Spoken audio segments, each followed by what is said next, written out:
When and why to use pocket buyers.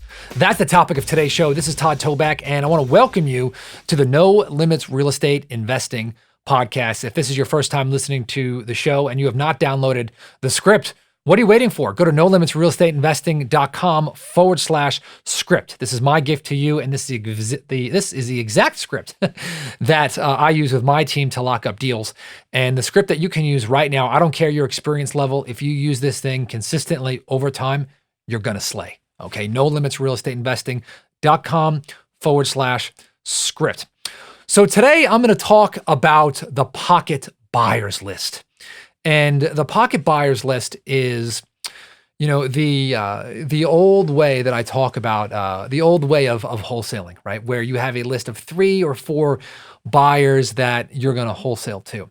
And one of my recommendations that I've talked to on this podcast is to have as many buyers as possible, create competition, create frenzy, or put the property on the MLS and just get the world bidding on it. And I suggest that you do this 95 to 98% of the time. But every now and then, I sell to a tried and true pocket buyer with whom we have a relationship with. What does that mean? It means that it does not go out to any other buyer or buyers, maybe 1, 2, 3 buyers locally in a text message or an email or a conversation. And it's good to have those relationships. So I'm going to talk about a package of 3 deals that we recently did. And all of them actually went to the same pocket buyer who we have a great relationship with and will do more deals with in the future. But all 3 of these deals were, number one is that the deals were marginal, right? Where the seller was being difficult on price and we just couldn't make enough money as they were. Number 2 is the seller was really tough on us with access, didn't want to give us access. I mean, we almost, walked away, right? And number 3 is that we don't have a way to market the property easily out to a buyer's list and we don't want to take it down. Okay, so I'll repeat that. Okay, number 1, the deal was kind of marginal, right? Number 2 is the seller was kind of giving us a hard time with access. And 3 is that we don't want to take it down, right? But the deal is there, it's negotiated. There's money on the table, right? There's money on the table. And so if you want a quick and easy deal and you've got a buyer and you've got to want to lock this thing up in a contract, right? Well, then lock it up and you could sell the deal this way, right? Now, of course, you could send it out to the whole entire buyer's list and get an offer. But if you're looking for a quick, discreet deal and you need that, that is okay. But let me give you a different way. There are some buyers who you are going to have a good relationship with, and you're going to want to go a little bit further. So this particular package of 3 met all the criteria, right? It was there were marginal deals. We couldn't get access, and we didn't want to take these deals down for whatever reason. And we're looking at them, and we knew that there was some money there if there was some work that could be done, but we didn't want to do the work. So all 3 of these deals, and this is all within a 60-day period, we locked up under contract, and then we assigned them to one of our cash buyers who's also a contractor and a real estate agent in his market, okay? He was going to buy them, use his money, and then he was going to give us 25% of the profit on the back end. Okay, now, obviously this takes some trust and some relationships and relationship building.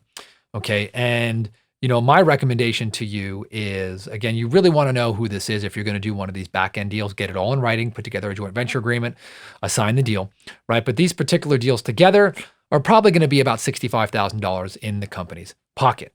Right? These are deals that we probably wouldn't have done otherwise. Other cash buyers, they would have bought, but if we would have wholesaled it to them, we would have made less.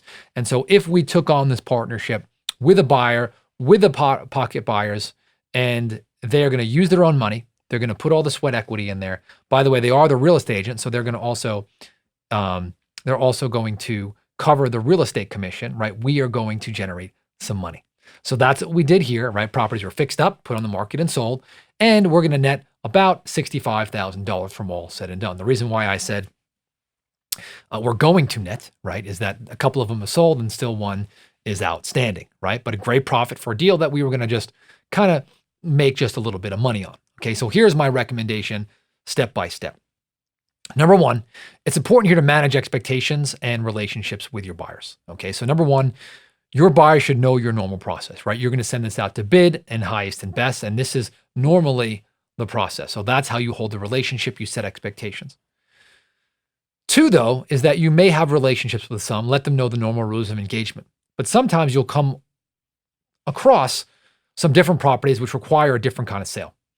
So call them, set that expectation, let them know this is one of those deals, and let them know if they want to do the deal in a different way. In this case scenario, we assign the deal, we sign the joint venture agreement, we put timelines, we put who is responsible for closing costs, real estate commissions, the profit, how the profit would be paid. Got it all signed, did it through escrow. And then, very, very, very important, this is the other part about this, right? Is don't let this deal hang out there. Put it in your pipeline, right? Get an expectation of a closing date with the joint venture buyer, okay? And then follow up monthly, okay? Every single month while you own the property. While you're waiting for the property to be resold, okay? Follow up every single month and get an update and put that in the agreement, right? Buyer agrees to update seller or assignee or joint venture partner, right? Buyer agrees to disclose all closing costs and construction costs as progress goes, right? And then buyer agrees to give seller full accounting, right? And pay them through escrow and get that done and keep the line tight. So my recommendation to you is when you run across these, by the way, do not make this as an excuse to do this all the time, right? Only on the deals that you need to do it on, right? Or want to do it on based on the profit potential, right? If you do one of these, the profit should be significantly higher than if you were going to assign it to somebody. Okay, so lay out all the expectations, get it in writing, set the prior expectations with your buyer that this is not the normal process, follow up with your buyers during that process. And the last part, hey, and most important, is make sure that you get paid.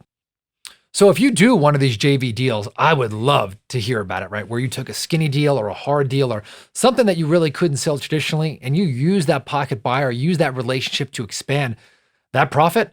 I would love to hear about it. So you can always send me a message at Todd Toback on Instagram, or you can email support@nolimitsrealestateinvesting.com if you'd love to tell your story on the podcast. But most important, make sure you download the script. Go to nolimitsrealestateinvesting.com/script, and I will talk to you on the next episode.